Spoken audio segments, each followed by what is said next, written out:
What is up, YouTube? Tyler Sechrist here, real estate agent with Century 21, founder of Sechrist Marketing Group. Today we're going to talk about today's market. Welcome to the Weekly Tea. Look, I'm not going to be everybody's cup of tea, and I'm cool with that.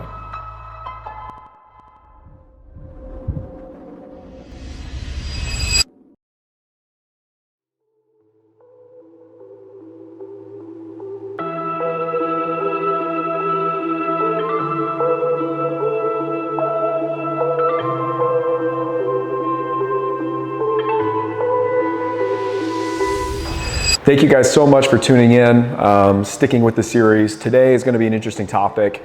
I'm now able to kind of get back on track with how I want to produce content and put it out on this channel. This type of video I'm going to do each month moving forward in perpetuity for as long as we're going to put content out on this platform. But today we're going to talk about today's market. If you follow me on Instagram, Facebook, TikTok, LinkedIn, just all social media platforms, put my IG handle like right here. Go check it out so you can kind of follow with us. We'll also put this on screen.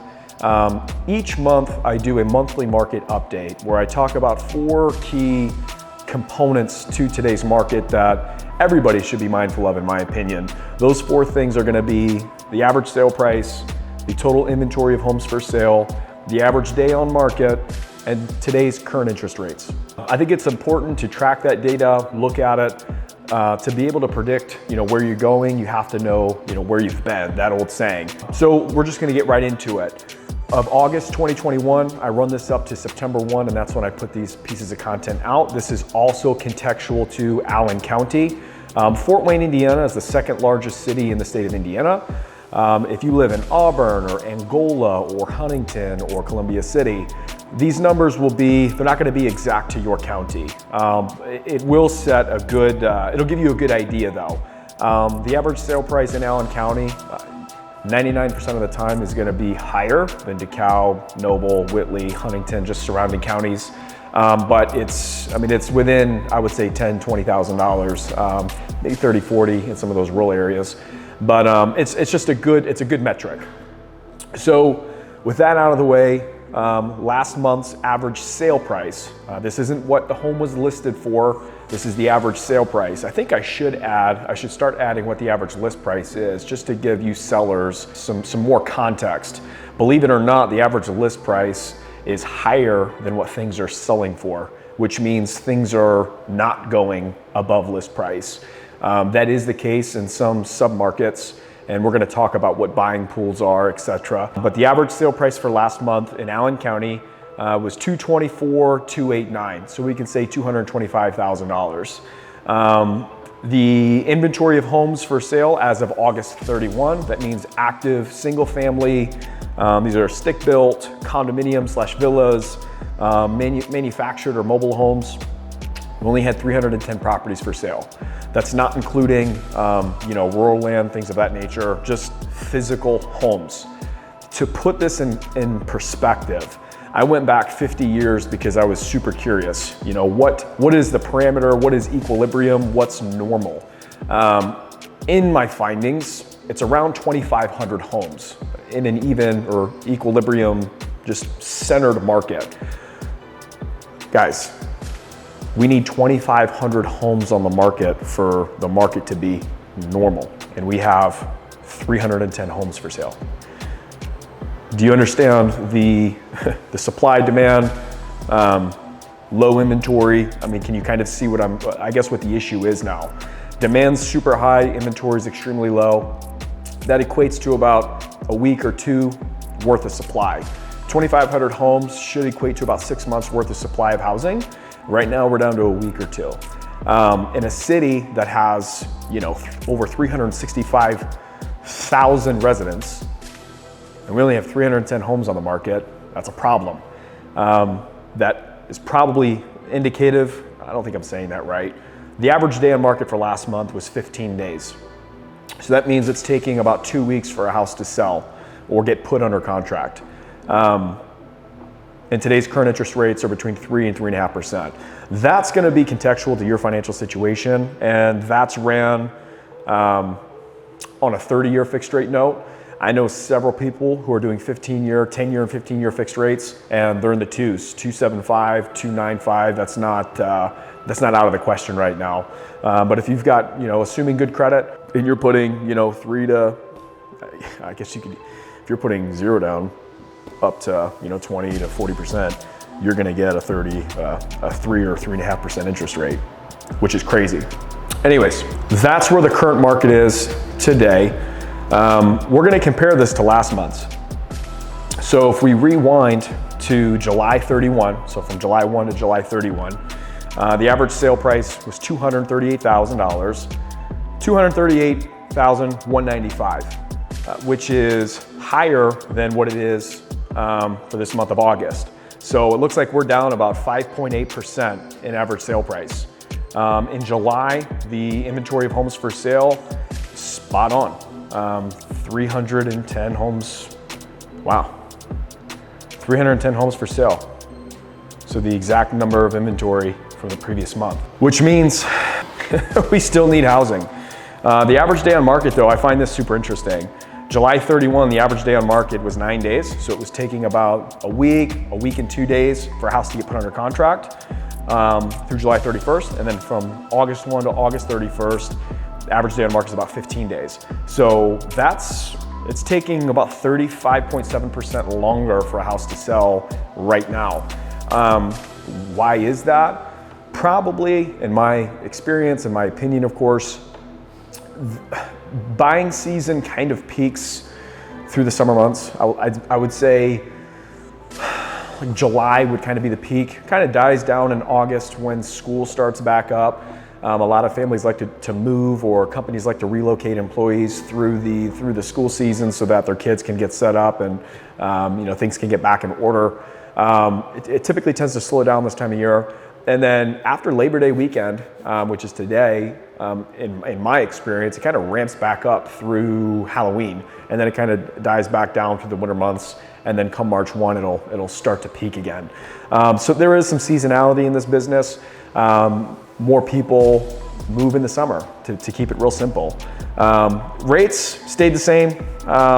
They're around 3 to 3.5%. Again, you can creep into the twos if you buy it down, or if you do a 15-year, you can totally creep into the upper 2.75 to 2.99, somewhere in there. Super interesting stuff. I've been doing this monthly market update for almost 2 years now, and just this month was the first time on a monthly basis I'm going to start comparing this calendar year to last calendar year. So we're going to flash that on screen today. If we go back to last year at this time, the average sale price was $211,700.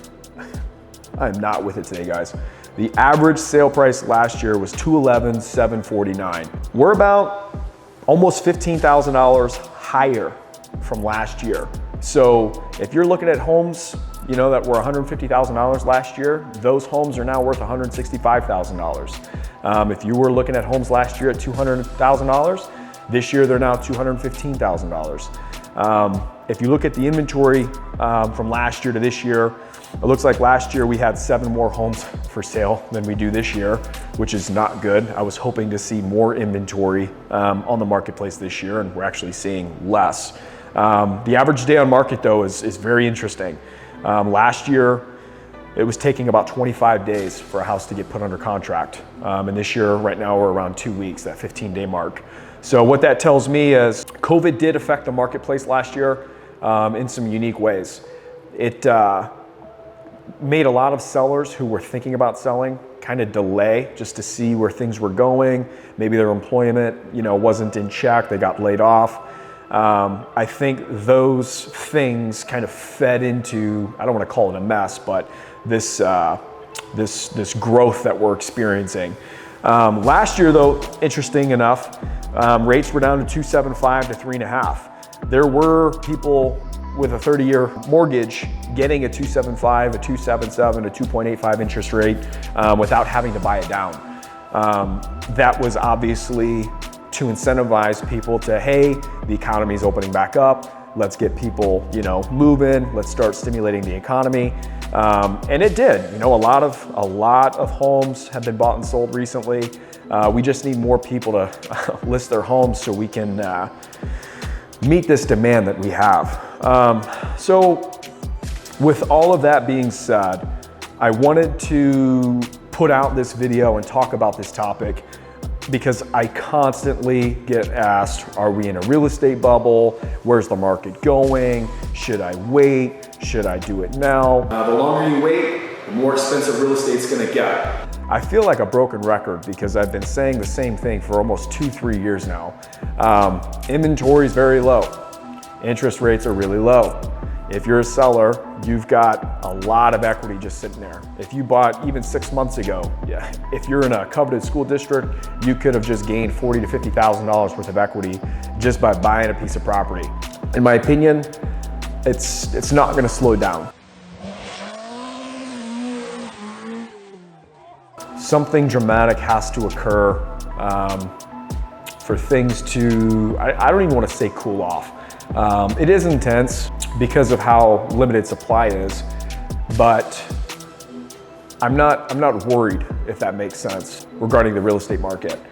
After 2008, lenders are underwriting loans much better. There's a ton of new layers of protection that they have to abide by and things that they have to provide to be able to pre-approve someone for a mortgage. People have to provide, income. They have to provide employment. We're not we're putting unqualified buyers in homes anymore. So I think the number of people that could potentially default by doing those things, we're not gonna see what we saw in 2008. I genuinely think the lack of inventory that we're seeing here is due to new construction kind of stopping. And we can get into it later, but after 2008, new construction kind of stopped for a couple of years. And we still haven't caught 5 hours later. We still have not gotten back up to where we need to be, and builders can't build them fast enough. And what's making it harder for them is the building materials have increased in price. So it's harder for them to keep up, still building a great product, make money, and delivering a product for the buyers that need it. The buyers that need it the most are probably first-time home buyers. I would say people in that $225,000 buying pool. And it's really tough to build a house in that price range nowadays. Little starter ranches, 3-bed, 2 baths, those are starting at like the cheapest I've seen is like $215. And that's the average sale price right now in today's market, or that's under the average sale price by about 10 grand. And that's standard finishes, stick built, 2x4 stud walls, standard vinyl siding. So yeah, where do I think the market's going? I think we're gonna continue to see what we've been seeing. I think sale prices are gonna stay strong. I think rates are gonna stay very attractive. Like I said, something dramatic is gonna have to happen for this to change. The one variable that I'm being mindful of that I think could help this is the foreclosures that were forbeared. Once those are allowed to be foreclosed on, I think we'll see a couple hundred homes in each market, but that's drops in the bucket to what we need. I don't think that's gonna be a dramatic or chaotic thing that's gonna, level things out for both sides. But yeah, that's where I think it's going. I think we're gonna continue to see strong sale prices. I think inventory is gonna remain low. I'm hoping and I'm praying, next year at this time, we're seeing maybe 500-600 homes on the market instead of remaining consistent. I hope rates remain attractive for buyers. So if you're a first-time home buyer, or if you're somebody who's downsizing, somebody who's refinancing, you can secure that low interest rate. So just to recap on where I think the market's gonna go, I think the average sale price is gonna increase a little bit, maybe another $10,000, $20,000. I think the inventory, I'm hoping it increases. It will most likely stay kind of where it's at or increase just a little bit. I think the average day on market, kind of the same. I think it's gonna stay around where it's at, within 10 to 30 days. And I think interest rates are gonna remain consistent, or they may increase just a little bit. All I really need is a little bit. That's where I think the market's going over the next 12 months. If you're looking to buy, sell, build, or create, you know who to call. Thank you for watching. We'll see you guys in the next video.